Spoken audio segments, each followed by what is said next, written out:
Este video mostrará cómo usar las herramientas de diagrama de caja en la TI-84. La TI-84 creará dos tipos de diagramas de caja, uno sin valores atípicos y otro con valores atípicos. Sin embargo, antes de analizar esto, debemos ser conscientes de cómo calcula la TI-84 el cuartil 1, el cuartil 3 y los valores atípicos. Los usuarios de TI-84 utilizan el método Murray-McKay para determinar el cuartil 1 y el cuartil 3, donde el cuartil 1 es la mediana de la mitad inferior de los datos, sin incluir la mediana, y el cuartil 3 es la mediana de la mitad superior de los datos, sin incluir la mediana. Y, por supuesto, esto supone que los datos están ordenados de menor a mayor. Y luego, para los valores atípicos, la TI-84 utiliza el método de Tukey, donde los valores atípicos son valores menores que el cuartil 1 menos 1.5 veces el rango intercuartil, o valores mayores que el cuartil 3 más 1.5 veces el rango intercuartil, donde el rango intercuartil es Q3 menos Q1. Volviendo a nuestro problema, observe cómo tenemos un conjunto de datos que involucra una cantidad de mensajes de texto por día. Ahora no es obligatorio, pero ordené los datos de menor a mayor. Me resulta mucho más fácil asegurarme de haber ingresado todos los datos correctamente si ingresamos los datos en la TI-84 en orden de menor a mayor. Pero de nuevo, no es obligatorio. Entonces yendo a la calculadora, para ingresar los datos, presionamos Stat y luego ingresamos.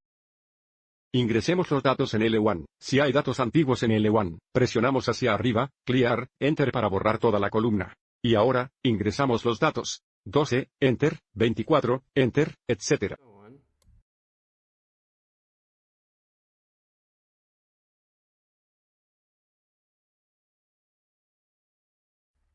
Ahora que tenemos los datos ingresados, ahora debemos seleccionar la herramienta de diagrama de caja. Para hacer esto, presionamos SecEnt, y es igual. Usaremos el diagrama 1, así que presionamos Enter. Necesito encender esto. Observe cómo parpadea el cursor. Si presionamos Enter, el gráfico de estadísticas ahora está activado. Ahora necesito seleccionar el tipo de gráfico. Esta cuarta opción es el diagrama de caja. Eso muestra los valores atípicos. La quinta opción es el diagrama de caja. Eso no mostrará los valores atípicos. Primero seleccionemos el diagrama de caja que no muestra los valores atípicos. Entonces presionaremos hacia abajo. Flecha hacia la quinta opción. Nuevamente, el diagrama de caja que no muestra los valores atípicos. Presione Enter. Tenemos nuestros datos en L1, que es correcto para la lista X. Ahora, antes de graficar el diagrama de caja, debemos asegurarnos de que la ventana muestre todos los datos. Podemos hacer esto automáticamente presionando Zoom, y luego la opción 9 para la estadística de Zoom. Y observe cómo vemos ahora el diagrama de caja. Podemos determinar el resumen de 5 números utilizado para crear el diagrama de caja presionando la tecla de rastreo, y luego haciendo flechas hacia la izquierda o hacia la derecha para determinar el cuartil mínimo, la mediana, cuartil 3, y el máximo. Entonces, si comenzamos por la izquierda, el mínimo es 12. El cuartil 1 es 32. La mediana es 38.5. El cuartil 3 es 45 y el máximo es 52. Avancemos y esbocemos este diagrama de caja. De nuevo, el mínimo es 12, que podemos ver en la lista de datos. El cuartil 1 es 32. La mediana es 38.5.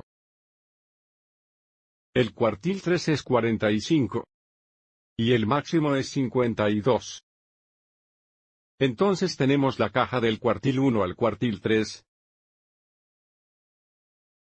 Una línea vertical a través de la mediana, y luego tenemos la cola a la derecha desde el cuartil 3 hasta el máximo. A la izquierda, tenemos la cola del cuartil 1 al mínimo.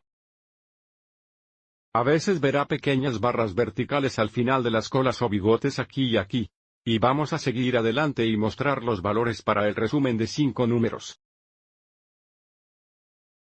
Y ahora, dibujemos un diagrama de caja que muestre los valores atípicos si el conjunto de datos tiene valores atípicos. Entonces, volviendo a la calculadora, presionamos SecEnt, y es igual al gráfico de estadísticas. Ingrese para la parcela 1.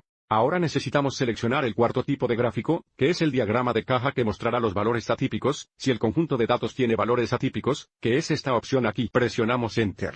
Como ya hemos ajustado el eje X, simplemente podemos presionar el gráfico. Los valores atípicos nos muestran puntos a la izquierda o derecha de las colas o bigotes, lo que significa que este valor aquí, el mínimo, que es 12, es un valor atípico. Nuevamente, si presionamos Trace, podemos determinar los valores clave para dibujar el diagrama de caja. Si presionamos la flecha izquierda, el mínimo es 12, que es un valor atípico. Presiona la flecha derecha. La cola de la izquierda termina en el valor X de 24 que podemos ver aquí en la lista de datos. El cuartil 1, nuevamente, es 32. La mediana es 38.5. El cuartil 3 es 45, y el máximo es 52. Avancemos y bosquejemos este segundo diagrama de caja. El mínimo de 12 es un valor atípico que se muestra como un solo punto. La cola a la izquierda termina en 24, el siguiente mayor valor de datos. El cuartil 1 es 32. La mediana es 38.5. El cuartil 3 es 45, y el máximo es 52. Entonces, nuevamente, la caja se forma del cuartil 1 al cuartil 3. Dibuja una línea vertical a través de la mediana. A la derecha, tenemos la cola o el bigote del cuartil 3 al máximo. A la izquierda, la cola va del cuartil 1 al valor de datos de 24. Y dejamos el valor atípico de 12 como un solo punto.